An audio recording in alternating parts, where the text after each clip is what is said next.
Sring Astina Maha Prabu Duryudana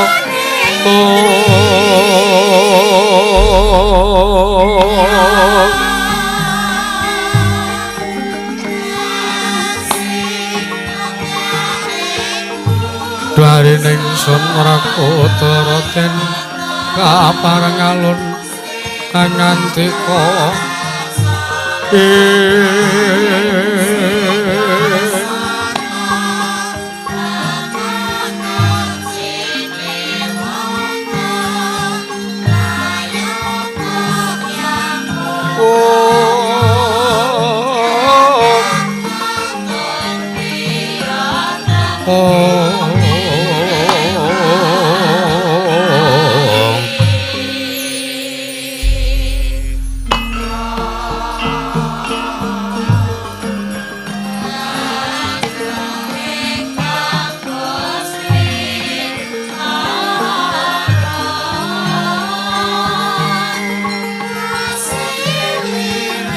Pandita karya wangsit pindha kumbang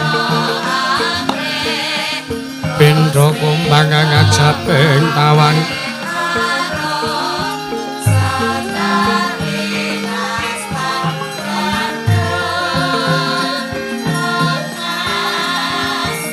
susuk angin ngendi-ngendi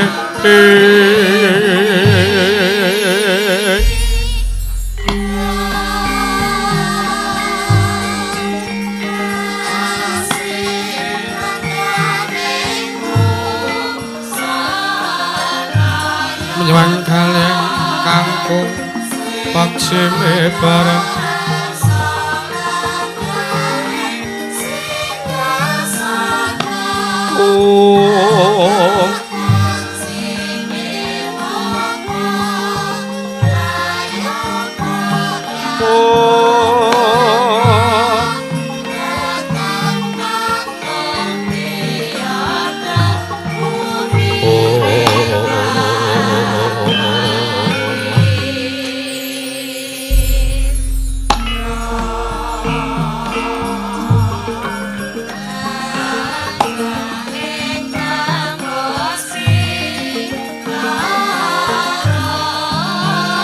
Pramara mangus wamyong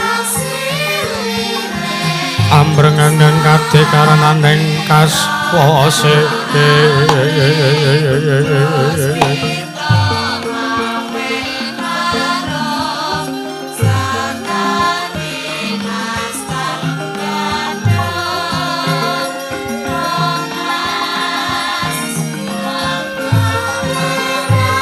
Janeng marga malatung tumiring sang Kanda Mastratmaja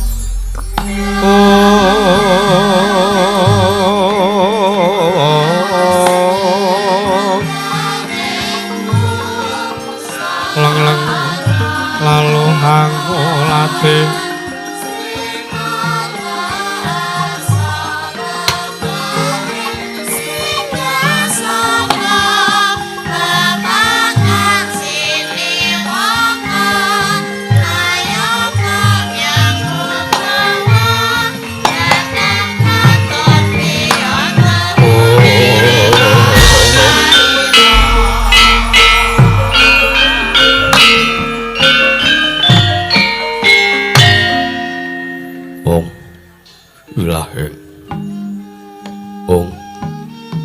Wilahing awik namastu Purama Sidam awik namastu silat Merinjang jagat karana sirang tandha kawisisaning bisana sono sinambung nang kula wis tumakiles tandun lambang Buddha jinantur tutur katela tetula-tulat mring rabding parabdiya Wini suda trengkang dinama dama pinardi taming lalata mangya tekap wasananing gupita tawung renggeng pralambang matumpa-tumpa marma panggung panggunggung sang Werwengkata sing kebyar dumadening wayang Purwa Purwakaning Kanda linarik runtuting basa donga kuna ngemu surasa yen narasaya karo melajari wong rasa wandi wuruhing diri rasa rumangsa ngrumangsani lir jalma angilo kaca jarwe wis arinakop carita lebet wis gumelar jroning pagelaran Jaga Sejati mirsani pagelaran inggih Purwosoyo Candra Darum Miwang Kartika wis kinurba drateng kawasa sahari aratri angidari bawana purwateking tuk sina gilir kemandi temadati petanganing dina sasi warsi windu miyang sarta abad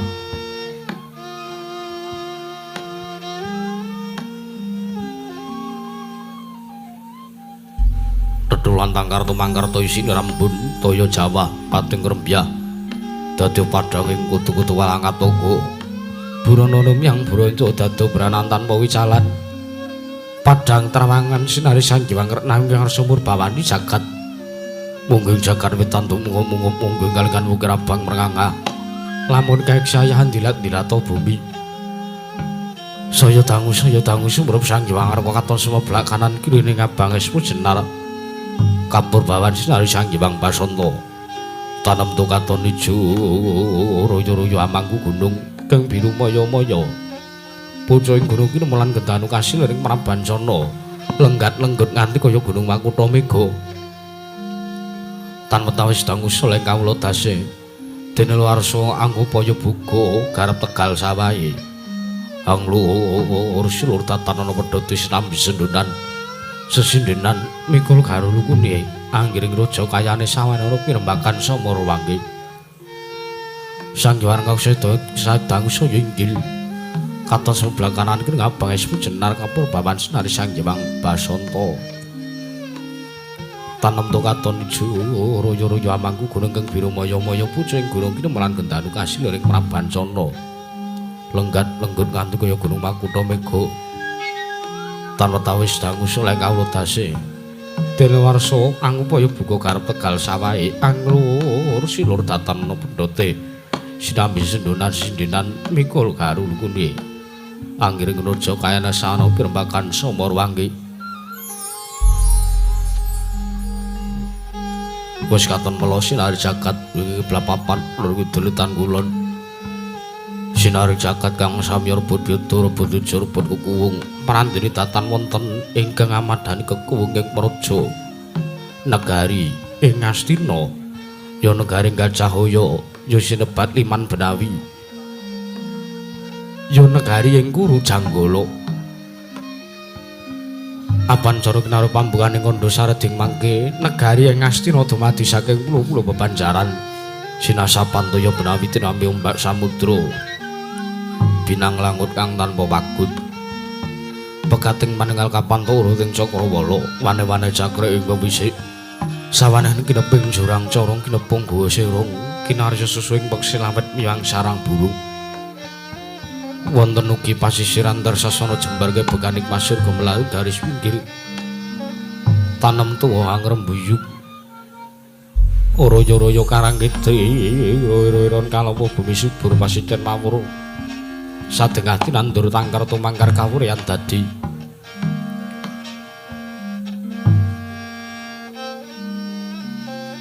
gunung-gunung bebanjengan angrangsang langit lenggak lenggok lampahe toya mijil saking sendang mening nirtane ilinek pinara para pelaine kanthi wadhuk binentung-bentung kinarya ngileni sawah yang pategalaning Narakisma mokal panguleng tetani bebasan datanana bumi sajengking selus dadi nanduran murakabi pandya bathari sinah gelar pasabinan yayaruk misari kang pinangka pratiwi pategalan go polijeng kang ngruwi wedhongane ambek kowe nganti kaya manglung witande pol kewendhem pol kesimpar pol gumantung sadya tanggo jiwa sinawi tukulan kang maweh kesarasaning diri ingon raja kaya Dewen sansaya ngrembug lamun siang aglaring mangkunan lamun wanci saraf surya samya mulih marang kandhange dhewe-dhewe datanana carane kandhang anggo kinanjing malang labet tebih saking tindak Durjana cuti samiya saiyeg saeka kapti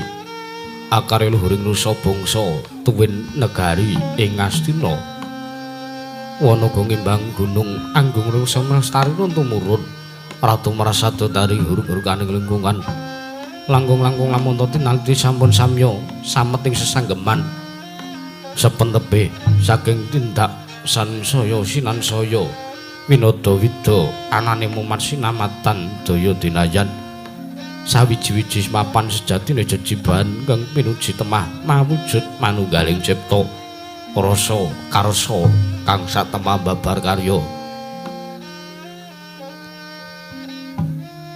kenging binasake negari Ngastina lagu semula lagi mansik marang jaman kencana panjang kunjung pasir pawukir loh jinawi gemah ripah kartotata raharja dasar negara kang gedhe bore padhang jagate dhuwur kukusi tur patuh kuncarane turta kasusuring manca praja lah sinten ta wau ingkang asta pusaran ngadil bangsa negari Yawastina menangira den ucapna dosa namane Sang Nata Dasa 10 nama wis mestani jejuluk Sang Nata Prabu Duryudana ya Sang Prabu Jaka Pitana ya Sang Prabu Jayapitana ya Kurawa Indra ya Sang Dastarastratmaja ya Sang Gendari Suta ya Sang Tripamangsa ya Sang Kurupati ya Sang Prabu Gandharya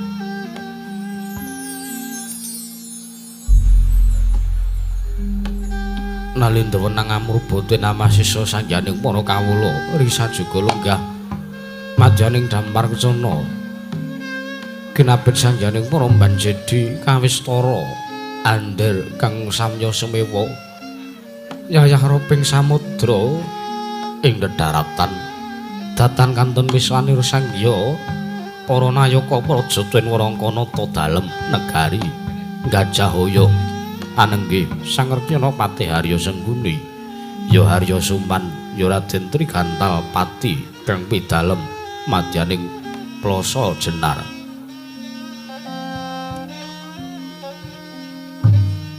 tan kantun Wiswanira arawipun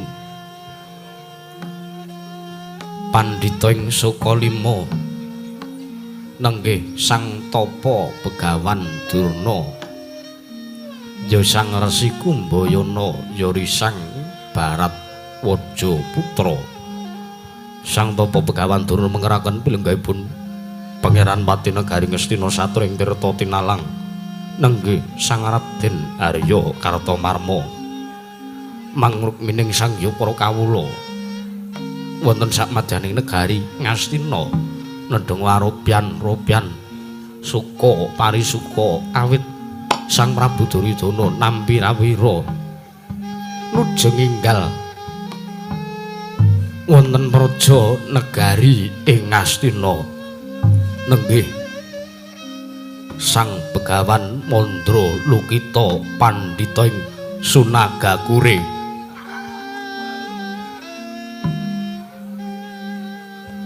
ing mriku tuhu lenggah ingkang dados tamu undangan saking praja negari Ngastina nenggih nata ing Mandura Sang Prabu Baladewa mangrombeng sangya para kawula samya ganting pasisiran jejel riel apepet pipit warasasat atopan denggul datan posela labet sak kathahing morseba wonten ing jawi ambludak gendera rontek umbul-umbul kekiter kang ngendanu yayah mending mangsa labu payung megar mendi jamur barat ing mangsa rendeng tumbeng rape jati ngaraning mangsa katiga prandene ngaltidhem jinem madyaning pasewakan negari ing Ngastina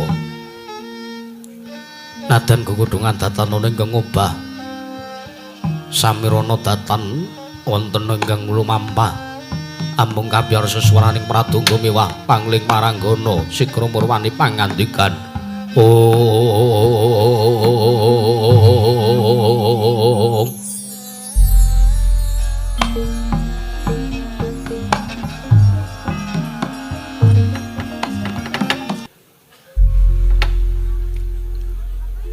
Dewang Sukmana mangadili nuwi ana sasmitaning sun jagat wasisaning Bathara paman Pati Arya Sengguni aja ndadekake kaget penglira si paman dene sira ingsun piji ana ngarsaning manira paman Pati Arya Sengguni paman Suman Kawula ninggih anak Prabu. Wonten sabda paduka anak Prabu Jaka Pitana miji dumateng piswanipun ingkang bapa ing kepatihan nggih anak Prabu Jaka Pitana. Sekawit paduka andangu kelawan sowan kuling Jawi sanget kuwatosing manah. Pindaran salomba pinanjuring alun-alun kumitra caruk maras nanging sareng wonten ngarsa paduka nggih tebih saking raos kemarasan dewaji sesembahan kula anak Prabu Jaka Pitana kepareng anggenipun ingkang bapa sowan wonten ngarsa paduka nggih kula cumadhong dawuh timbalan paduka kawula ninggih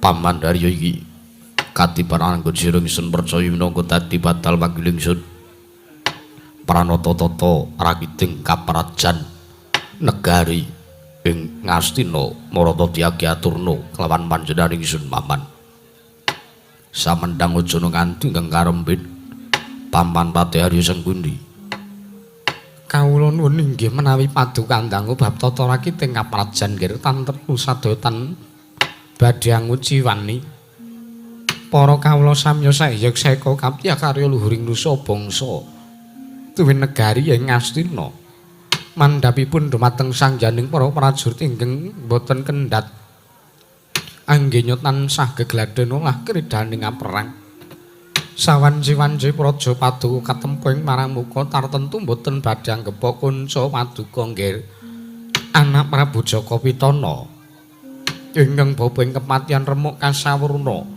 putung sumangga kabandhemna nggih anak Prabu Jaka Pitana kawula ninggih Paman Darya iki gawe bombong tin marem manah ingsun teka jangkep kang dadi aturira Paman mboten langkung kaskecakna lenggahipun Paman Pati Arya Sanggundi wonten praja negari Ngastina ninggih sampun mboten kirang prayogi namung keparenga nggih dereng lan sak sampunipun keparenga ingkang bapa ngaturaken sembah sumung kemping pangabekti kula kunjuk saandhap padha paduka anak Prabu Jaka Pitana anak Prabu Duryudana badhe nampi walat menapa sartanipun dosa menapa ingkang badhe kula sandhang teka kula wantun nampi sembahipun tiyang sepuh nanging semanten Paman sing andika menika ingkang minangka dados wrangkanata dalem praja negari Ngastina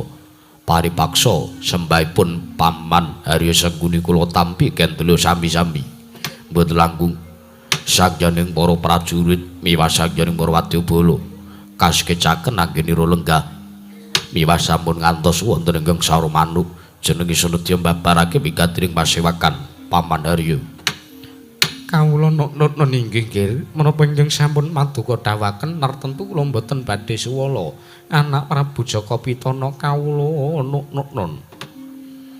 nun mangke Koko Prabu Sarawa patu Kanjeng Koko Prabu Baladewa Koko Prabu ing Mandura arawuh wonten praja negari Ngastina ingkang rayipun Jaka Pitana ngaturaken Pambagya Harja Mukya Kunjuka wonten ngarsa patu Kanjeng Koko Prabu Baladewa Koko Prabu Balarama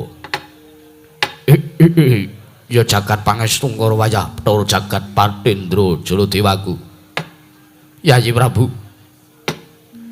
kepareng paduka Yayi Prabu Jaka Pitana Yayi Prabu Duryudana miji dumateng piswanipun ingkang raka ing Mandura Yayi Pambagya Harja sampun kula tampi wilujeng niring sambi kala tebih saking Ubeda Durga Mendhak Kala Sirna sawaningipun Kakang wonten praja negari ing Ngastina namung boten langkung Yayi budya pangastawanipun ingkang raka para ing Mandura kemawon kula aturi nambi wonten ngarsanipun paduka Yayi Prabu Duryudana Yayi Prabu Jaka Pitana Koko Prabu iki sampun kula tampi karya Candaka Panglika Murda amawana kabagyaning gesangipun ingkang rayipun Jaka Pitana Koko Prabu boten langkung kaskecakna lenggah patu Kanjeng Koko Prabu Baladewa wonten praja negari Ngastina Yayi Prabu kawula nuwun iki sampun boten kirang prayogi piswanipun ingkang Raka paring Mandura anggenipun lenggah wonten praja negari Ngastina Yayi. Nun mangke Bapa Penemban ing Sukalima Sarawa Paduka Bapa Penemban Durna Bapa Penemban Kumbayana ingkang rayi nuwun sewu ingkang putra ngaturaken pambagya raja muga kunjuk tuwin kula ngaturaken sungkem katur wonten ngarsa Paduka Bapa Penemban Durna Bapa Penemban Sukalima. Telo lole astaka swala sila bertapa sumorante hawela kamanaga kula kaprit kantil buntuting selikur. Anak Prabu Jaka Pitana kawula nakna inggih anak Prabu pambagya raja sampun ingkang bapa tampi tuwin sungkemipun madung anak Prabu Jaka Pitana sampun kula tampi dawa sami-sami nggih. Mboten langkung kula ngaturaken salam taklimipun ingkang bapa mugia kunjuk wonten ngarsa Paduka anak Prabu Jaka Pitana, anak Prabu Duryudana. Bapa Penemban niki sampun kula tampi. Nuwun sewu. Arep dirandat angge nyorawuh kali sinten Bapa Penemban? Kali anak kula Satama nggih. Wonten pundi Satama? Nika nembe ngagem seragam. Mau teka men usung-usung panjenengane. Sambat sebut niripun kados pundi? Simpinganipun menika kaya pari dipun rit. Kula piyambak ngantos judeg. Satama kowe kok ndegayan kaya ngono ta le, wis telat le teka bapak ki. Malah tekan kene kowe dadi susah kaya ngono. Sing gedhe pangarupamu ya Satama. Kula matur ngoten ninggalan anak kula Satama. Nggih. Bapa Penemban turun boten dados punapa. Ingkang baken sampun sami sabirembakan lan sampun sami kepanggih wonten praja negari Ngastina. Oh nggih, kedahipun ngaten. Ketemu kalian para sederek-sederek wonten ing mriki menika. Manah kula remen sanget lho, nggih. Ati kula seneng banget. Nggih nuwun sewu, karang kula le teka telat, karang kula le teka nggih keri. Kula wau nedha. Kula kinten segobok nika dingge kula kalih sing dingge itu rombongan niku. Mboten nginten babar pisan rombongan kula niku diken prasmanan anak Prabu. Mboten dados menapa Bapa Penemban ingkang baken sedaya sampun sami kacekapan. Mboten napa-napa. Malah madang pindho kula kalih Satama. Kasekecapno Bapa Penemban. Naknani nggih nggih, sampun mboten kirang prayogi, sampun mboten kirang sekeca praptanipun ingkang Bapa ing Sukalima. Kawula naknani nggih. Kadangipun Kakang Dimas Kartomarma padha kanthi raharja sak praptane Dimas Kartomarma ing toya tinalang. Dimas Kartomarma. Niki Dewaji. Sesembahan kula, sesembahanipun ingkang abdi ingkang raying tirta tinalang pun Kartomarma. Parang paduka misi dumateng wiswanipun ingkang rayi sowan kula wilujeng tebih saking Rubeda niring Sambikala Durga Mendhak Kala Sirna. Kepareng kula ngaturaken sembah bekti kula kunjuk sinuwun. Yo Dimas Kartomarma tak tampa ora lewat pangestunipun Kakang Bae Tampanono. Nunduk niki sampun boten kirang lan sampun sanget anggen kamula mundi andadosna jimat paripe dayana ing kasantosan sinuwun. Prayoga nanggon menunggu sampun boten kirang prayogi sinuwun. Nun mangke Koko Prabu Baladewa, Koko Prabu ing Mandura pengayomanipun ingkang rayi pun Jaka Pitana. Mesthi mawon tutandha pitakon apabila salebeting manahipun patungan Koko Prabu Baladewa teka dinten sak menika ingkang rayi pijirawipun wonten praja negari Ngastina mriku Koko Prabu Baladewa jagat pangestu karo wayah Bathara jagat Yayi Prabu kawula nuwun inggih. Nyuwun pangapunten tanpa ngira-ngira sekamatipun ingkang ngraka ing Mandura Yayi. Saestu salebeting manahipun ingkang ngraka ing Mandura menika tuwuh tandha pitaken. Teka dinten sak menika Paduka Yayi Prabu Duryudana ngawontenaken pasewakan ingkang beneh kelawan adeng ingkang sampun nglampah. Adat saben Paduka Yayi Prabu Yayi Prabu Duryudana menika menawi ngawontenaken pasewakan tartentu wonten mriki kawontenanipun boten kados mekaten elokipun, boten kados mekaten megahipun tuwin endahipun wonten praja negari Ngastina. Nanging Yayi sasampunipun ingkang ngraka ing Mandura mlebet wonten ing wewengkon praja negari Ngastina kaget sotaning manahipun ingkang Raka. Negari Ngastina kok dados kaya wong duwe gawe ngeten menika. Menika wonten menapa Yai? Ingkang Raka nungsung pawarta, tuwin ingkang Raka ing Mandura nyadong dawuh timbalan paduka Yayi Prabu Duryudana, Yayi Prabu Jakawitana. Koko Prabu estunipun anggenipun ingkang rayi ngawontenaken suka parisuka wonten kedaton negari ing Ngastina. Menika awet kula iki ingkang rayi nembe kemawon nampi. Iki kula nembe kemawon sawetawis wekdal kula nampi rawipun bapa penemban iki ingkang sakmenika lenggah wonten sak pepengeranipun ingkang rayi. Iki menika ingkang dados nujung negari Ngastina ingkang enggal, nujung ingkang angka kalih, lajeng ingkang sepisan Bapa Durna, lajeng menika ingkang angka kalih. Pandhita ingkang lenggah wonten sakwingkingipun Yayi Prabu Duryudana. Menika sinten Yayi? Mbok bilih ingkang Raka dipun paringaken mangertos. Mugi dados ning kawuningan ingkang lenggah wonten sakwingkingipun ingkang rayi menika inggih Pandhita ing Sunagakure. Pundi-pundi? Pandhita ing Sunagakure. Niku rak negara pasir to Yayi? Mbok bilih kemawon mekaten. Awit kula ginampi rawipun bapa penemban menika. Lajeng mbok bilih dipun keparengaken lajeng peparapipun penemban menika sinten? Menika pun bapa penemban Mandra Lukita ingkang sakmangke sampun ingkang rayi suwitani minangka dados nujung enggal cagak tuwak wonten praja negari Ngastina. Pramila Koko Prabu kula kanthi wonten praja negari Ngastina menika supados samangke tumut ropian-ropian suka parisuka anggenipun ingkang rayi nampi rawipun bapa penemban Mandra Lukita menika. Koko Prabu ya jagat pangestu karo wayaptara jagat Yayi Prabu. Ingkang sepisan ingkang Raka ing Mandura ngaturaken agung ing manuwun ingkang tanpa pepindhan. Wonten dinten sakmangke ingkang Raka ing Mandura kabiji sowanipun wonten praja negari Ngastina saperlu suka parisuka ngawontenaken ropian-ropian wonten praja negari ing Gajahhoya. Awit anggen paduka nampi rawipun inggih menika sang penemban Mandra Lukita ing Sunagakure. Koko Prabu ngaturaken panuwun. Yayi. Miwah kula nderek mangayu bagya. Awit paduka Yayi Prabu Duryudana sampun kepareng anggadhahi guru enggal teges kagungan nujung enggal wonten praja negari Ngastina. Sak sampunipun bapa penemban Durna. Ingkang Raka remen sanget, ingkang Raka mathuk sanget nanging semanten Yayi. Kula nuwun sewu. Kula nyemanggakaken anggen paduka Yayi Prabu Jakawitana badhe suwita dhateng sinten kemawon, pandhita sinten kemawon, brahmana pundi kemawon, menika sedaya kawruhipun sae, menika sedaya ngilmunipun boten wonten ingkang ngawon, sedaya menika becik. Nanging nuwun sewu, mugi-mugi paduka Yayi Prabu Duryudana menika saged mbentenaken tuwin saged milah, tuwin saged milih. Awit nuwun sewu, tiyang ingkang meguru menika namung nuhoni dhateng paugeranipun tembang.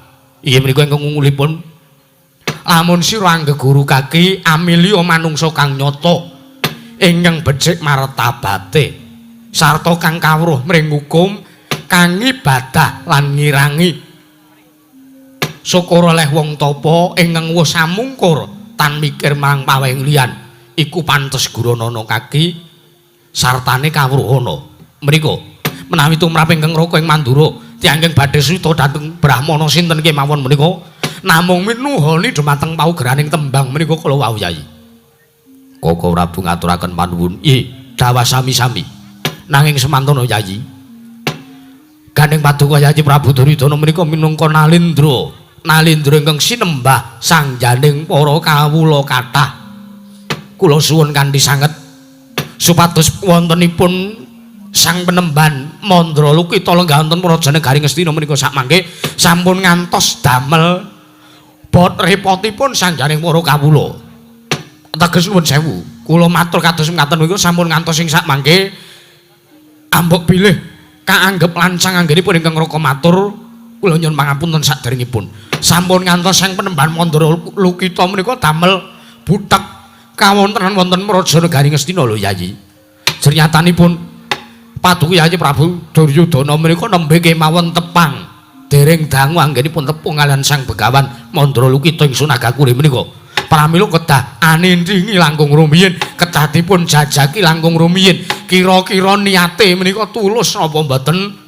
Lahir batos punapa mboten anggenipun badhe ngesuwi sangjaning para kawula Nayaka Praja tuwin nalindra wonten Prajanegari Ngastina.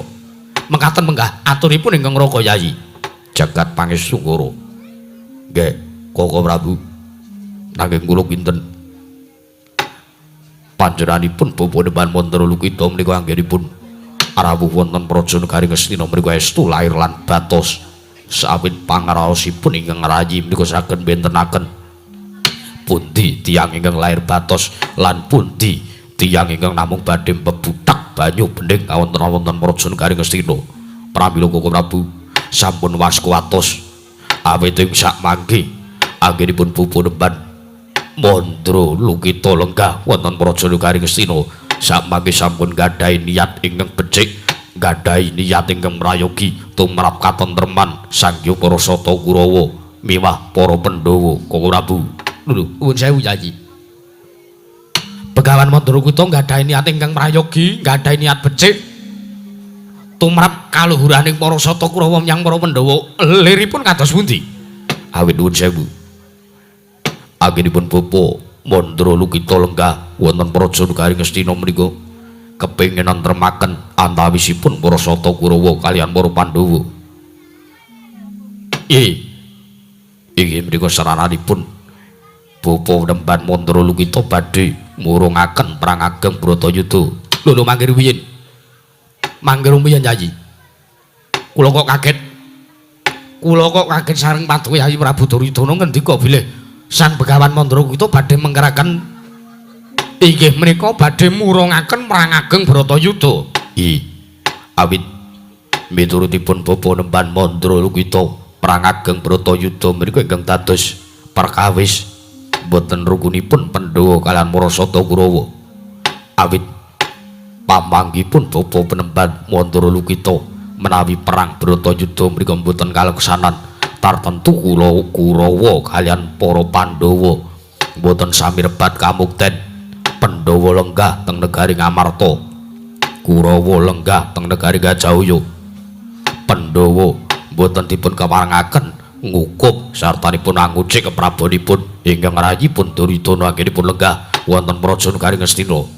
Lan Pandhawa kajengipun kemawon lenggah wonten Prajanegari Indraprastha.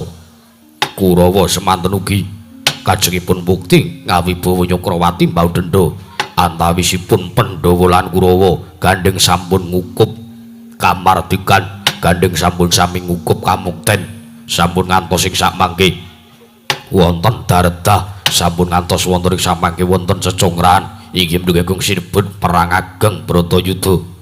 Pramila Kaka Prabu wontenipun Bapak Penemban Mandara Lukita menika miturut pamanggipun ingkang rayi estu menika prayogi sanget menika luhur saestu tumrapipun Sangya para kawula wonten Prajanegari Ngastina. Awit kula nuwun sewu menawi ngantos perang Bratayuda kedadosan mengke para kawula wonten Prajanegari Ngastina nggih boten mangertosi kenthang kipuling lelakon pojok lereting kawontenan badhe kasempi ngaradan awit anggenipun Kurawa lan Pandhawa ngawontenaken perang ageng Bratayuda. Inggih nuwun sewu lho anak Prabu Baladewa.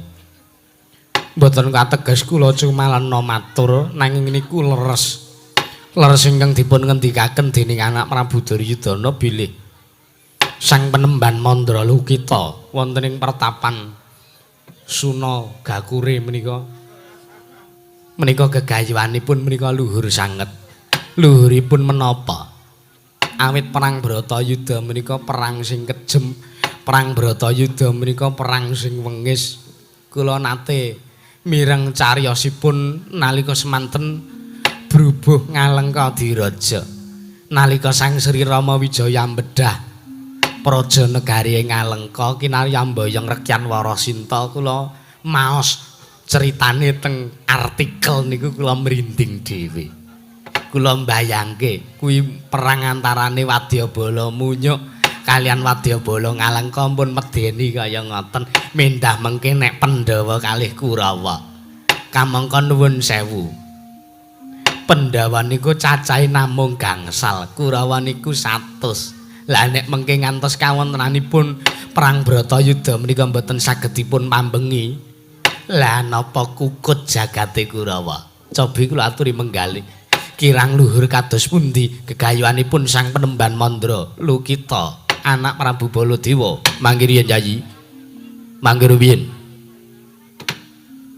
menawi gegayuhanipun sang Begawan Mandra Lukita menika kepengin nentremaken para Pandhawa kula mathuk kemawon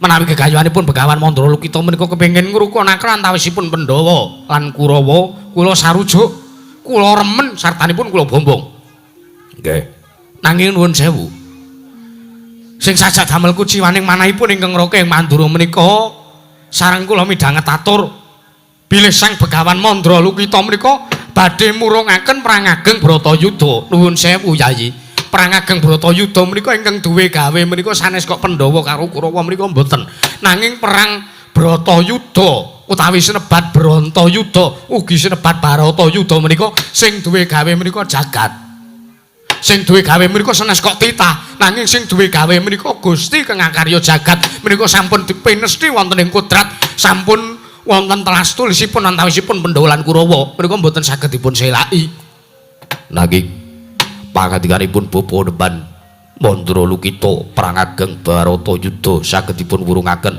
sarana nyernaken ingkang ambendhaken para Pandhawa mangke riyen cobi kula tak nyuwun mriksa kinten-kinten sang Begawan Mandra Lukita niku sampun mriksa napa dereng werdine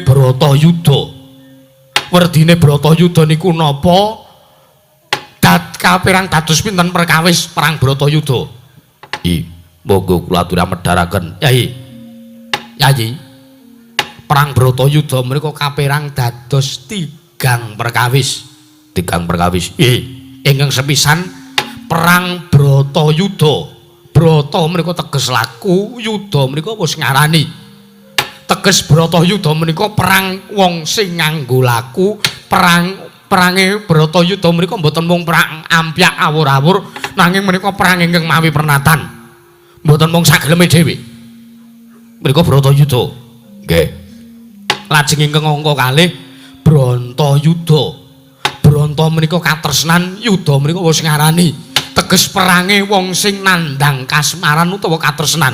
Sanes kok katresnan kaliyan sawijining wanita utawi priya menika babar pisan boten, nanging katresnan karo bondo donya, nggone kepengin rebut kamukten, kepengin ngukup Raja Negara Ngastina utawa Ngendraprasta. Menika Brantayuda. Lajeng Baratayuda. Baratayuda menika Barata wis ngarani. Barata menika teges perangipun antawisipun Turas Barata kaliyan Turasing Barata, teges Pandhawa menika ugi turasipun Prabu Barata, Kurawa menika ugi sami kaliyan para Pandhawa. Menika peranging sedulur. Menika mboten namung perang ingkang ampyak awur-awur. Tur melih kula nuwun sewu. Gandeng menika perang ingkang tasih nunggal getih, menika perang setunggal trah. Pramila tiyang sanes mboten dipun keparengaken tumut-tumut cawe-cawe perkawisipun Pandhawa lan Kurawa nalikanipun sak mangke nglampahi perang ageng Baratayuda. Awit menika perang trah. Aja kok titah sing melu-melu. Aja kok menungso sing cawe-cawe perange para Pandhawa lan Kurawa. Nadyan dewa kemawon menika mboten dipun keparengaken campur tangan antawisipun Pandhawa lan Kurawa anggenipun badhe nglampahi perang ageng Baratayuda. Lah niki nuwun sewu. Pendhita anyar kok nuwun sewu niki kula sebut. Pendhita anyar lagi wae kenal, lagi wae tepung, lagi wae dianggep minangka ruwang, lagi wae dianggep minangka nujung Praja Negara Ngastina urung suwe, urung ana sesasi kok wis duwe niat sing kaya ngono, kok teka wani-wani timen arep miyak sartane arep nyelaki sing dadi kodrating Gusti Kang Akarya jagat. Pramila Yayi, menawi gegayuhanipun Prab utawa Begawan Mandra Lukita menika badhe ngrukunaken Pandhawa lan Kurawa kemawon menika kula sarujuk nanging kula mboten sarujuk menawi Begawan Mandra kita menika badhe murungaken marang Ageng Bratayuda lho Yayi. Rama Sidam saring bawana langgeng anak Prabu Duryudana sing gedhe pangapuramu ya nggih anak Prabu. Paripaksa pun bapa maju nggonku lenggah mengkeraki anak Prabu Jaka Pitana. Bapa Nemban Mandra kita mboten dadosaken perkawis punapa. Yen tombo keparengake arep matur sithik wae ana ngersane Prabu Baladewa. Nggih, kasumanggaken Bapa Nemban. Prabu Baladewa. Aja kaget aku ingkang ngadepi kelawan kowe ya iki Pendhita ing Sunagakure ya Begawan Mandra Lukita. Wah, jagat pangestu wayah tur jagat. Yo. Kowe sing aran Begawan Mandra Lukita. Iya dasar kepara nyata nulung sik sinuwun. Mengko dhisik aku mbagekke kelawan kowe lehmu semar ana ngarsaku kok kaya mangkono. Kaya ngono piye, Praban? Apa pancen kaya mangkono kuwi lagak-lagane Nalendra Mandura? Sartane apa pancen kawula Mandura ki ora diwulang? Sartane apa ora diwejang babakan tata krama, babakan unggah-ungguh? Tekono wong tuwa ndangu kok le Semar ora ngepenakke ati. Sik. Sik, Praban. Sing ora ngepenakke ati ki aturmu, ora kok ature Prabu Baladewa. Lho, kok iso dadi kowe ngarani ature Begawan Mandra Lukita sing ora ngepenaki ati? Ora ngepenaki ati, jalaran. Kowe iki karo aku lagi wae tepung, kowe iki karo aku lagi wae kenal. Urung suwe kowe mapan ing Prajanegara Ngastina. Kamangka nggonku srawungan ngersani Yayi Prabu Jaka Pitana karo para Satakura kuwi karo kadang-kadangku ing Ngastina. Iki wis punjul saka 45 taun. Kowe lagi wae 3 dina mapan ing negara Ngastina. Kowe iki lagi ngerti karo aku, kowe lagi tepung karo aku, wis kok wis sapa sira, sapa ingsun kaya mangkono kowe? Kowe iki derajating pendhita teka duweni watak adigang, adigung yang adiguna. Ora mawas sapa sing tojak guneman, ora mawas sapa sing tladepi. Begawan Mandra Lukita, tak sawang saka busanamu wae kuwi anyar kabeh, teges urung suwe lehmu madeg pendhita, urung suwe lehmu dadi Gus. Lah jagat pangestu ngara sinuwun. Seje sing ndak rembug malah kowe ngandhake perkara apa? Apa pancen kowe kuwi ora duwe tata krama karo wong tuwa? Sik. Najan to kuwi derajate wong tuwa, najan to umure luwih tuwa tinimbang Baladewa. Nanging yen to karo Baladewa ora ngajeni, padha wae Baladewa ora sudi ngajeni, ora sudi ngabekti karo wong sing ora ngajeni karo Baladewa. Mergo mangkene ning Prajanegara Mandra kuwi ditetepake. Nek kowe kepengin diajeni kowe ngajenono. Nek kowe kepengin dibasani kowe mbasanono marang sapada-pada. Nek kowe kepengin supayane kowe ora dijiwit kowe ya aja jiwit. Nek kowe kepengin ora diseneni ya aja nyeneni. Lah kowe lagi wae tepung karo Prabu Baladewa kok wis kaya ngono ucapmu. Lah ya wis ora dadi ngopo. Mundhak mung kedawa-dawa perkarane sinuwun Prabu Baladewa. Yen tombok keparengake aku arep matur ana ngarsamu babakan nggonmu mejang dagik-dagik njlentrehke babakan werdi sartane perangane Perang Gedhe Bratayuda. Yo. Arep muni apa tak ladeni, Praban. Prabu Baladewa, piye? Yektine kowe kuwi ngerti apa babakan Perang Gedhe Bratayuda? Lah kok dadi teka kowe arep melu-melu dadi pepalange Begawan Mandra Lukita nggonku bakal murungake Perang Gedhe Bratayuda, ngerti ya? Mangerti ya? Yen to nganti kelakon Perang Gedhe Bratayuda kuwi sing ora nglakoni ora kok wong Mandura. Sing nindakake ora kok ratu ana ing Sengkapura kuwi babar pisan ora. Nanging sing nindakake kuwi antarane Kurawa sartane anak-anakku para Pandhawa ing Indraprastha. Kowe tak kandhani ya Prabu Baladewa. Kowe ora duwe turas apa-apa tumrap Pandhawa lan Kurawa, lah kok dadi kaya mangkono. Tur meneh ngene.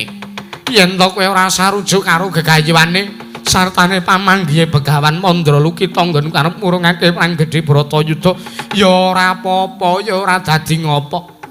Merga aku tak takon karo anak Prabu Duryudana, nggih. Wonten dawuh, Pureban.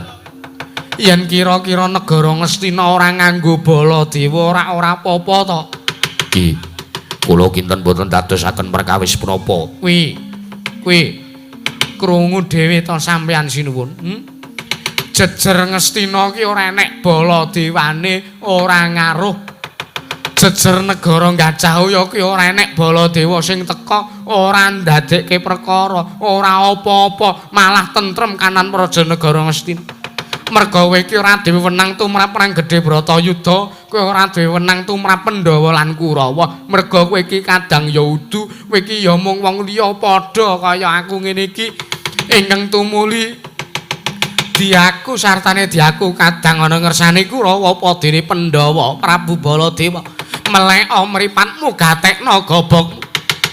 Yektine bareng ndak petung, bareng ndak gelar, ndak gulung, ndak pikir-pikir. Kurawa lan Pandhawa iki ora tentrem, sartane Kurawa lan Pandhawa ora rukun ki merga ana sing benthik-benthike ingkang tansah ngadu jago sartane ngelek-elek Kurawa ana ngarepe Pandhawa, golek kringkiyane Pandhawa, teges tansah benthik-benthike ngobup-ubupi Pandhawa supayane sengit karo Kurawa. Rungokno Prabu Baladewa. Menungsa sing kaya mangkono kuwi ing wektu dina iki arep tak rampungi. Yen to wis iso ngrampungi menungsa kuwi aku lagi arep miwiti ngurungake Perang Gedhe Bratayuda. Banjur sapa ingkang bakal ndak sirnakake menungsa ingkang ndak arani benthik-benthike antarane Pandhawa lan Kurawa. Ora ya kejaba yen to kowe tepung mbok menawa kowe mangerti. Nata Ndarawati Ratu Ireng Cemani Prabu Bathara Kresna Baladewa iblis lanat.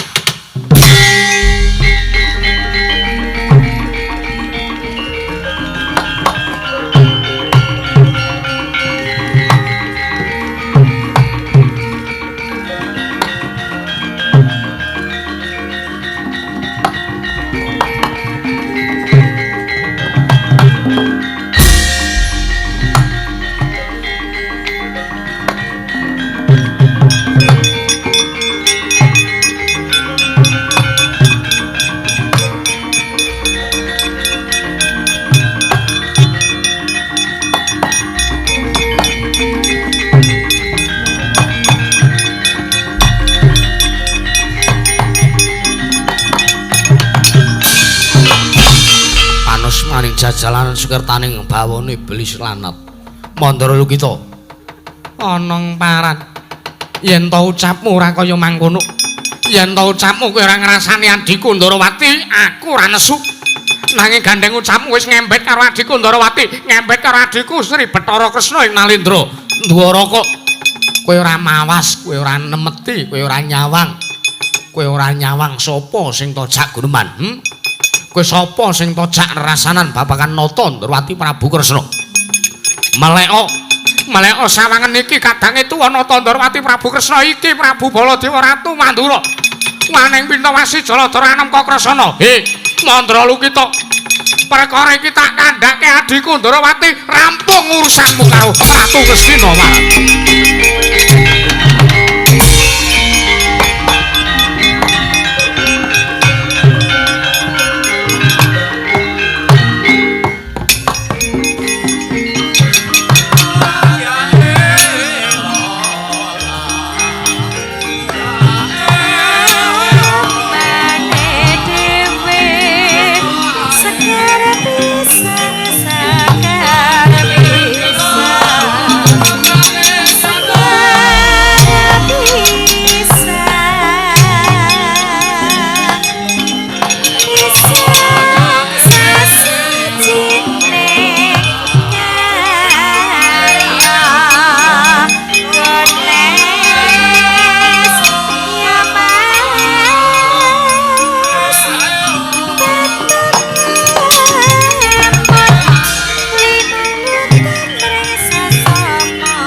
Durna Maja anggenipun lenggah. Nuwun sewu, Anak Prabu. Mboten dados menapa. kula kok ngrasa petangan kula lenggah wonten Praja Negari Ngastina menika kula kok ngrasa ganjil. Ganjil liripun kados pundi? Nuwun sewu lho nggih, niki paripaksa kula sebat wonten mriki. Kula sebut wonten mriki. Kuwi kok nyekel Durna barang kuwi. Dadi lak Durnane loro kene tak ngene. Paripaksa kula sebut wonten mriki anak Prabu. Nggih. Bapak Durna badhe paring dawuh menapa? Nuwun sewu. Kula ngrasa ora kepenak, kula ngrasa ora jenjem. Leh kula mapan wonten Praja Negari Ngastina sasampunipun wonten nuju ngenggal ingkang dipun sepaken wonten Praja Negari Ngastina inggih menika Sang Begawan Mandra Lukita. Pandhita ing pundi wau? Sunagakure. Nggih. Kula ngrasa kula pun mboten dinggo lho, nggih. Kula menika ngrasa, kula ngemutan nalikanipun pendadaran siswa Soka 5. Ingkang kula dama-dama ingkang kula deng-deng kaya kendang menika anak-anak kula pun para sata Kurawa. Lah sak menika Kurawa sampun mboten betaken Begawan Durna. Kula ngrasa kula wis ora kanggo teng Praja Negara Gajahya. Lilalana kula tak nyuwun pamit mawon nggih. Nyuwun pamit liripun tegesipun kados pundi? Paduka Pupen Bantara badhe tindak dhateng pundi? Kula tak wangsul mawon teng Pertapan Soka 5. Mboten kajen anani Durna ning Praja Negara Ngastina kula mboten dinggo, kula mboten dipun anggep. Sik to Kakang Durna, Dik Suni pripun? Kudune sampean ki seneng, kudune sampean saya duwe rasa andarbeni. Sartane kudune sampean malah sangsaya kepenak nggone temandang nggone nyambut gawe. Merga saiki wis diayahi wong loro, ora mung diayahi Kakang Durna dhewe. Lho, diayahi wong loro tegese kados pundi Dik Pate? Nuwun sewu to. Wontenipun Begawan Mandra Lukita kuwi rak teges niate anak Prabu Duryudana nampa Sang Penemban Mandra Lukita kuwi supayane nggone Kakang Durna le ngemong karo Sata Kurawa ki supayane gampang, supayane ora kerepotan merga Kakang Durna pun dhewe. Nek cara Patih Sengguni kula nek dipadoske patih siji meneh, kula malah seneng. Luwih-luwih nek patih sing siji meneh niku kanca kula niku wedok. Kula seneng banget, Kakang. Sampeyan niku kok ya terus arep gagas hal saru terus ah. Mboten kok le saru niku seneng niki bab pakaryan niki bab gawean. Mboten Dik Pati mboten. Nuwun sewu. Durna niku nalika semanten sampun prasetya kaliyan anak Prabu Jaka Pitana. Nggih. Nek pancen paduka anak Prabu Kurupati menika estu mbutaken ingkang bapa sak sampunipun sak surutipun ingkang rama inggih pun Kakang Adipati Destarastra nggih. Menawi paduka menika estu leres lahir batos mbetaken ingkang bapa, kula sagah ngayomi para Sata Kurawa. Ning nek kula diduakan, kula mboten saged. Paripaksa kula wangsul wonten Pertapan Soka 5. Nuwun sewu. Bapa Nembantara menawi Negari Ngastina dipun tilar dening Bapa Soka 5 lajeng kawontenipun kados pundi? Lah nggih pun kula trimasraken kemawon kan pun Begawan Mandra Lukita kula nyuwun pamit nggih.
Peneban ana dawuh apa anak Prabu? Lah keteka dados kawontenan wonten Praja Negari Ngastina kados mekaten. Kaya ngene lire piye? Praja Negari Gajahya dipun tilar kondur dening para priagung sami lenggah. Mbok wis ben. Ngene yo ngger tak jarwani. Sing jeneng kaya ngono kuwi seleksi alam. Seleksi alam liripun kados pundi? Kaya ngono kuwi tegese neng negara Ngastina wis nduweni ya kuwi sistem pertahanan sing apik. Liripun kados pundi? Merga negara Ngastina bumi ya Sri Semara bumi ingkang mapan ning praja negara Ngastina iki sulis. Wis iso ngrasake sartane bisa mangerteni kelawan sapa wae ingkang lahir batin sartane sapa ingkang ora lahir batin. Yen to ingkang lahir batin bakal langgeng selawase urip nanging sing ora lahir batin sok kulino telat ngono kuwi ya bakal dadi rabok ing bumi. Sinten niku sing dirasani niku sinten? Kudu sapa-sapa kok Karta Marma. Kula wis tratapan. Wong kula niki meh ben bengi telat. Ya ora apa-apa telat terus gawananmu panganan akeh banget. Wah nggih. Niat kula niku nguripi kanca-kanca. Ya mula tahu ae sak telat kowe iki. Mboten man. Ketak sisan ora. Nek telat meneh takon nabuh wae kowe. Ora usah manjak karan. Nggih. Nggih. Ora usah dadi tukang nata wadya bola. Iya man, nyun pangapunten. Iya. Gemes aku. Lupute telat turu. Nyun pangapunten paman. Ora apa-apa. Aku ki bot-bote tresna karo kowe. Nek ora tresna karo kowe wis tak golek ijol wingi-wingi. Nyun pangapunten. Sekarang aku ki nek tukang pernata. Dinggo budalan ngono-ngono kuwi tak pasrahke Karta Marma. Ora tahu kok liyane ben supayane ajeg ben kulina. Malah sing tak percaya ndliya, ndledek. Awas. Telat pisan meneh. Sikat. Smedon kowe. Nyun pangapunten man. Nggih anak Prabu. Wonten dawuh Bauluban. Ndak jaluk supayane anak Prabu Jaka Pitana aja mbok kendhoni nggonmu tansah jaga kanan Praja Negara Ngastina. Liripun kados pundi? Merga ora suwe meneh aku ngrasa yen to Negara Ngastina bakal ketaman parang muka. Mula kang saka kuwi ndak jaluk supayane kabeh wae Kurawa tansah jaga ngubengi kanan kedaton Negara Ngastina ya nggih anak Prabu. Tidhemadane pasewakan negari Ngastina laku semanten Legeg datanmu badatanmu sik nata ing Ngastina kaget sareng midhanget pangandikanipun Sang Begawan Mandra Lukita bilih negari Ngastina datan dangu malih badhe ketaman parang muka. Kedadak ndatosaken kanjeng pinangka wajukan ujare wong inang waju jare ngaca. Inang durung abangi durung manjing dasaring mertala kasaru geger jaba piyak ngarsa tekan kuwi seban boramuk. Apa tukang dadi darunane? Ora ana macan apa dikajeng medhot saka wonten kejawi mung praptanipun Satring Dresila Geni putring Madukara. Nggih Sang Bambang Wisanggeni. Sumawana putring Jodipati Satring Randuga mligi Sang Bambang Antasena ingkang mantun minggah madaning Datura Praja mancat Pancaniti. Galih-galih Sang Raden Antasena jejogetan kaya bareng kanthi nanggap akar kagat kang samya mulat mangrombaing para kawula kanca. Kae cah Bambung teka kae.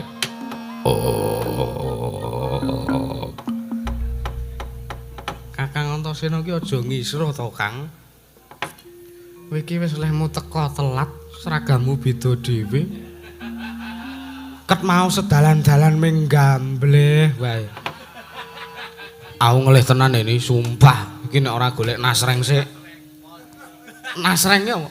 Sega goreng lho. Nasgor. Aku nyebutin nasreng kok. Wis ta iki wis tekan negara Ngastina, wis ana ngersani si wong Ngastina. Aku tak matur apa wigatine ya, Kang. Oh ya. Menengo wae. Ya. Nek urung wayahe tak dangu aja omong. Oh ya. Nek aku nyebute nasreng kok ni. Kae Jagat pangestu ngor wayah Bathara Jagat Pamandarya wonten timbalan.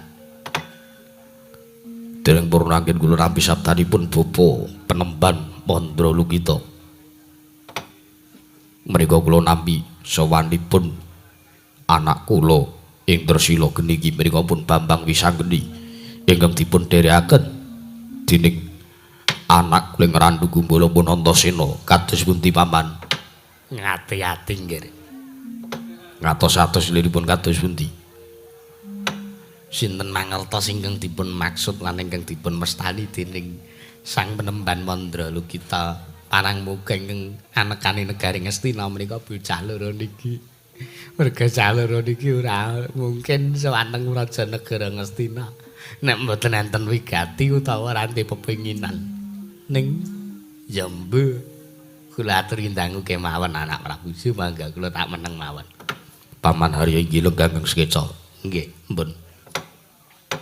Ananungane dita bocah mursid iso mikul dhuwur mendem jero karo wong tuwa aja mung kandhek ning pangucap nanging ababaro dadi pakarti. Wisanggeni anakku cah bagus Tresila geni sawise prapta ning Raja Negara Ngastina aso kang dadi napas asat kang dadi padha kanthi raja sak pratambu anakku Wisanggeni. Kula nuwun Pakde. Ya entah sumanggake Wisanggeni. Sepisan aku ngaturake panuwun lan aku njaluk maaf. Nek ora sopan leh kusuwan ana ngersane wong tuwa kok malang kerik. Ora dadi ngopo. Mergo aku mangerteni pun wong ngerti yen to Wisanggeni kuwi satria ingkang dugal kewarisan. Ha iya. Iya, Wisanggeni. Sawane Wisanggeni ora ana alangan suwiji apa, Pakde. Ya mung aku ngaturake basaku katura kunjuk ana ngersane Siwa Duryudana Ngastina. Ya, Wisanggeni tak tampa ora lewat pangestuku Tampanwana. Ya Pakde Duryudana tak tampa. Tak gegem dadekake jimat Prayogana Wisanggeni. Kaya wis ora kurang kepenak. Kepiye? Pawartane ramamu ya adikku Arjuna. Ya alhamdulillah apik, Pakde. Ora langan suwiji apa. Ya mung kae mau mbuh wis nglayap meneh.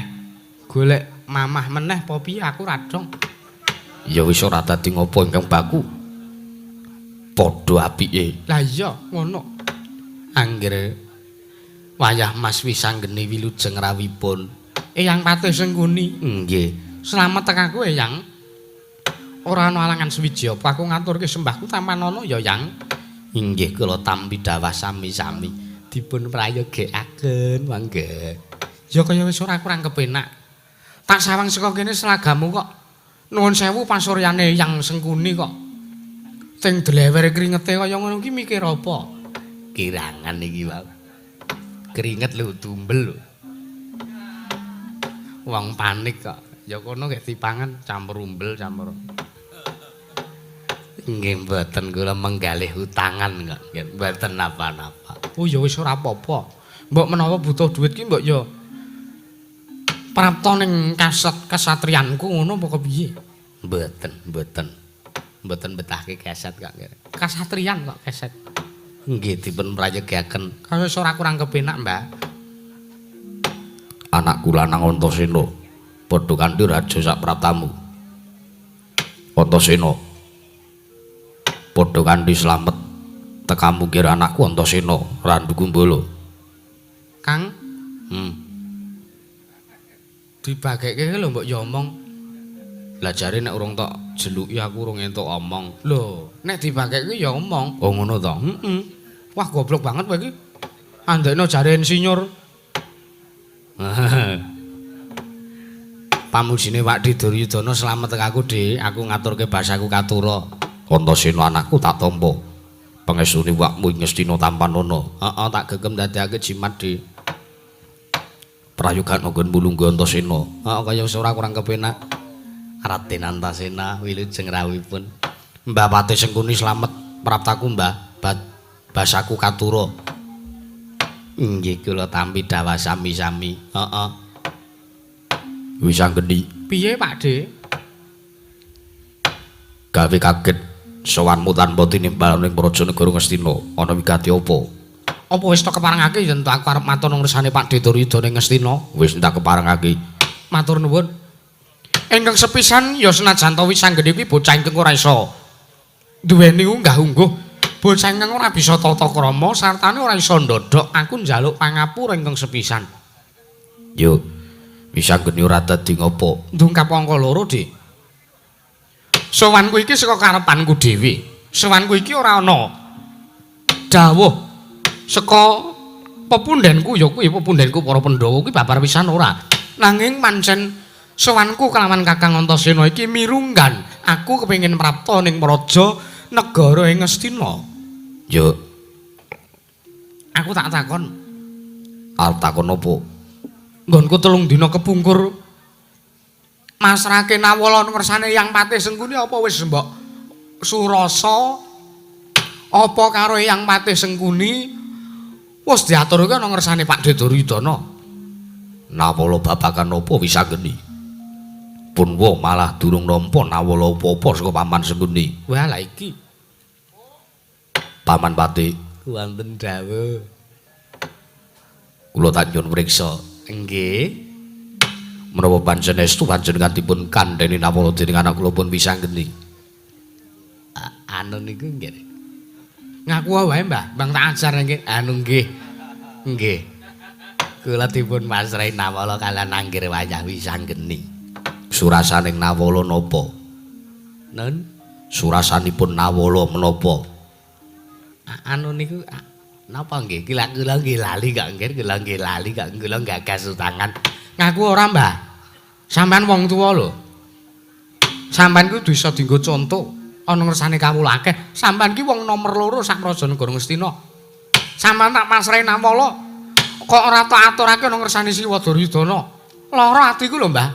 Piye ni? Piye, Kang? Mutilasi wae apa piye? Kosek. Kosek. Kok terus arep kejem kaya ngono? Aku mangkel ngerti rupane wong tuwa kaya ngono. Krembak-krembik. Pripun Paman? Nggih. Pripun nggih? Wah nek arep matur kok wedi. Mboten napa-napa, ngendika kemawon. Anu nggih. Muni Mbah ora muni jodon wetengmu. Nggih. Anu anak Prabu. Surasaning Nawala angger Wisanggeni nyuwun wangsul negari Ngastina. Niku surasane Nawala. Nek mboten diparingake ngendikane negari Ngastina ajeng direbut kanthi sarana peksa, ngendikanipun angger Wisanggeni badhe miwiti perang ageng Bratayuda. Ngaten niku surasaning Nawala nggih.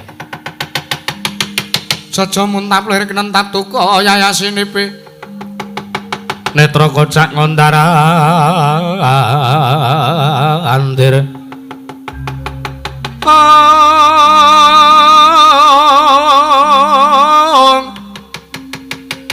netra marakata lir kabarana bendha kembang ora waridan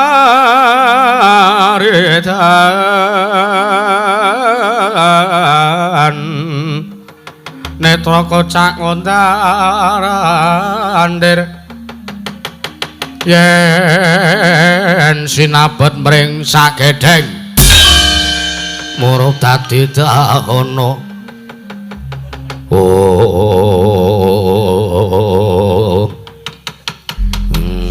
jagat pangestu ngoro. Wah, Wisanggeni. Piye, Pakde? Tak sawang kok sajak duka yayasinipi abang kaya mangkono. Mbranang pasuryane Pakde Jaka Pitana ning apa? Ora ngira babar pisan. Jebul delangap ucapmu Wisanggeni. Piye? Tanpa ana pasarujuan saka wakmu Ngastina, kowe njaluk praja negara Ngastina. Lho sik. Aku rak wis nulis Nawala to. Aku wis nulis surat wis tak tanda tangani ana metrene 6.000. Wis tak aturake ana ngersane Yang Patih Sengkuni. Lah kok ora diaturke ning sampean? Paman kados pundi? Ha iki lho niku wedi. Oh lah. Nek cara aku lho, Dik, ngopeni patih kaya ngono, patih sing gaweane mung gagelaki bondo donya. Gagelaki bondone masyarakat wong tak guwak wae. Jagat pangestu ngoro, Bobo nemban mondoro kita. Ana dawuhmu apa anak Prabu? Mriku kados pundi? Anakku lho Wisanggeni Motah kepengin nyuwun wangsulipun negari Ngastina. Wiladala Wisanggeni adhep ana bengawan mandra kita.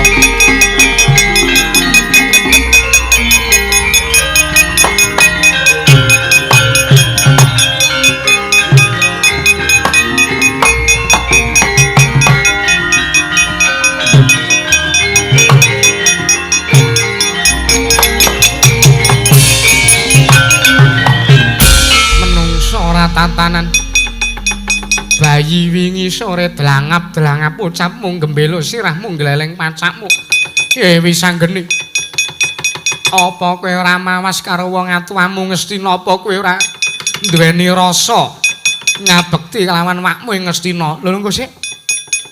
Kowe sapa? Kowe sapa Penemban kok ana pendeta anyar? Lungguh ning Prajanegara Ngastina aku lagi wae ngerti iki kowe sapa Penemban? Ditepungake. Iki nuju nganyar negara Ngastina. Ya aku Begawan Mandra Lukita. Piye lah, Kakang Antasena? Piye ni? Iki sajak dekengane Kurawa sing anyar. Ha iya. Lah iya. Sapa mau jenenge? Begawan Mandra Lukita. Pertapane ngendi? Pertapanmu ngendi Penemban? Pertapanku ning Pertapan Sunagakure. Pertapan Sunagakure, Kang. Ngendi wi? Kalipraga apa? Kok Kalipraga piye to? Sunagakure iki negara pasir iki. Lah sing akeh pasir ameng Kalipraga to ni. Lho lah ya mbok. Begawan Mandra Lukita kuwi arep ngopo? Mangerti ya wis anggeni. Aku ingkang dadi cagak tuwa ing Prajanegara Ngastina. Merga Begawan Durna lan Nata Mandura wis ora gelem leladi ana ngersane anak Prabu Duryudana. Mula yen ana parangmuka apa-apa paripaksa Begawan Mandra Lukita ingkang kudu mbok adepi. Ya, Kakang Antasena. Piye ni? Mau awake dhewe arep munggah kedaton wis prasetya wis prasapa. Ha iya. Nek ana debate aku sing maju. Ha. Ning nek ana gelute Aku kene. ya wis Begawan Mandra Lukita iki tandang ana. Oh ya, minggir ni. Iringane apa, Kang? Tak maju nganggo sampak wae.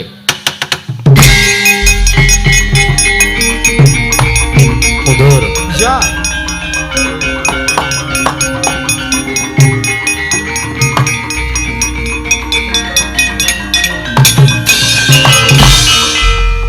Wah, ndadak nganggo disepoti barang. Menengah.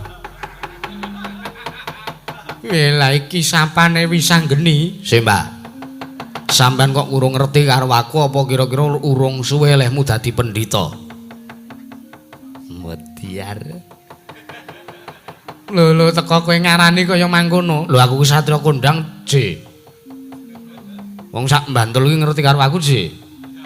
Wong sak Yojo ngerti karo aku, J. Ngerti karo sing jenenge Bambang Antasena. Wong sak jagat, wong sak Indonesia, wong sak Nuswantara ngerti nek Antasena gambare kaya ngene iki. Lah sampean kok urung ngerti karo aku? Oh, kowe sing jenenge Raden Antasena. Ha iya. Ha iya. Lho kok melu-melu? Kuwi ukaraku to, Nggo. Lah kowe sajak ngentahi karo Begawan Mandra Lukita. Ora kok jeneng aku ngentahi iki ora. Sik, Mbah. Aku tak takon. Sampeyan mapan ning Prajanegara Ngastina kuwi wigatine apa? Mangerti kok. Aku diangkat dening anak Prabu Jaka Pitana minangka nuju nganyar pujanggane para sata Kurawa sing anyar. Sartane mapanku ning Prajanegara Ngastina iki aku duweni niat ya kuwi aku kepengin ya kuwi murungake perang gedhe Bratayuda. Supayane antarane Pandhawa lan Kurawa isa tentrem Antasena.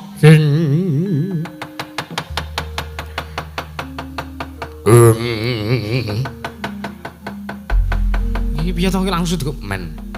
Walah. Weh lah dalah weh. Kowe kok kaya ngono pakartimu Penemban. Sik, Mbah. Piye? Aku tak takon karo sampean. Arep takon apa Antasena? Sampean ki ana sambung rapet apa sartane sampean ki duwe turas apa ora tumrape Pandhawa karo Kurawa. Saiki rembukan alus wae. Aku gah guntukan. Isih rong bengi meneh soal iki. Nek aku ngeden-ngeden, nek aku muring-muring karo sampean, malah kontek tenagaku, malah lehku tanding karo musuh-musuhku ora iso pener, ora iso pas le ngantem. Kowe arep takon apa? Aku tak takon sampean iki sambung rapete apa, wewenange apa, hake apa kok sampean arep murungke perang gedhe Bratayuda? Wewenangku aku ora nrimakake yen to Kurawa lan Pandhawa padha bentak sirah. Padha regejekan, padha duweni rasa memungsuhan. Dasarmu ora seneng. Aku ora seneng merga perang gedhe Bratayuda kuwi perang wengis, perang sing ora nganggo tatanan. perang sing ora mesake kelawan siji lan sijine. Tak luruske nek sampean ngarani perang Gedhe Bratayuda. Perang sing wengis sartane ngarani perang Bratayuda kuwi perang sing ora nggunakake tatanan tak benerke, tak lempengke. Lire piye Antasena? Ha lire ngene, perang Bratayuda kuwi pancen bener wengis, mergo tak omongi ya. Ora ana sing jeneng perang kok ora ana wengis, ora ana perang kok ora duweni rasa mumungsuhan ki ora ana, kejaba perang ning kasur, Mbak. Kuwi perang sing ora duweni rasa mumungsuhan ngono kuwi. Ning kabeh perang ning alam donya iki kabeh duweni rasa mumungsuhan, kabeh perang ning Madyapada ki duweni rasa gething keburu sengit karo siji lan sijine. Mergo kuwi anane perang kuwi anane mung mati utawa mukti. Lah saiki aku tak omong perang Bratayuda ki sing duwe gawe jagat. Perang Bratayuda ki sing duwe gawe ora kok Gur Pandhawa karo Kurawa iki babar sari babar pisan ora. Ning sing duwe gawe kuwi jagat sing ngeparengake kuwi Gusti Kang Akarya Loka. Dadi titah ora dikeparengake melu-melu luwih-luwih dewa ora dikeparengake cawe-cawe bab perang Gedhe Bratayuda. Sing bakuke gelem murungake apa ora nggonmu arep ngrebut negara Ngastina Taunana Windanana.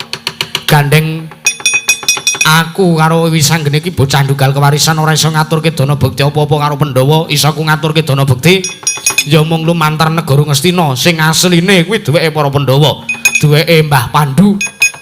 Saksedane Mbah Pandhu negara Ngastina dititipke karo Simbah Dastarastra. Mbasan Simbah Dastarastra kok lali masrahke negara Ngastina karo Wadhi Duryudana. Paripaksa tak rebut. Pandhawa kudu ngukup negara Ngastina dina iki uga, Mbah. Welah. Yen mangkono rasah kesuwen ana ngendi papaning neter kadigdayan. Ayo diwiwiti nek pancen sampean arep ngecak perang Gedhe Bratayuda, Mbah.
Dados grujukan guguyun dados tangisan paman. Inggih.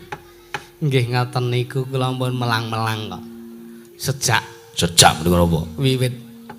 Wiwit kula nampi nawala saking Wisanggeni kula pun deg-deg sar sega gudheg eneng pasar. Man, piye? Niku nggene Mbah Waloya, Mbak Ben. Witekna kowe kok cepet kethu sumuk, Man. Tur kethu kula niku ambune sirahe wong pirang-pirang. Kethu seragam. Ah nggih. Ndele enten mondolane pun depes.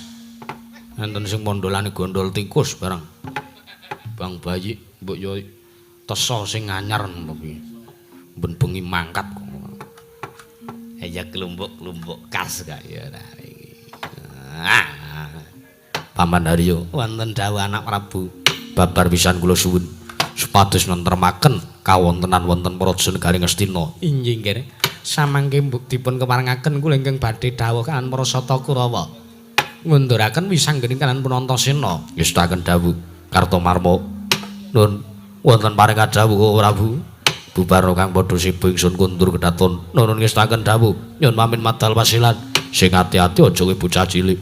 Wis ora ana dawuh maneh kadangipun Kakang Dimas Kartomarma. Purna gatining mananggilan. Arsa sang nata kundur angedhaton jeruk saking dampar cana kinapit gamaran gading. Kadhiraken sangjaning para banjedi manggung ketanggung Jaka paloro-loro kang samya ngambil upacara keprabon. Kawisa saking Mandura tindak nyosang Sri Narana lamun Cinandra yayah Jawata kairing widodara widodari.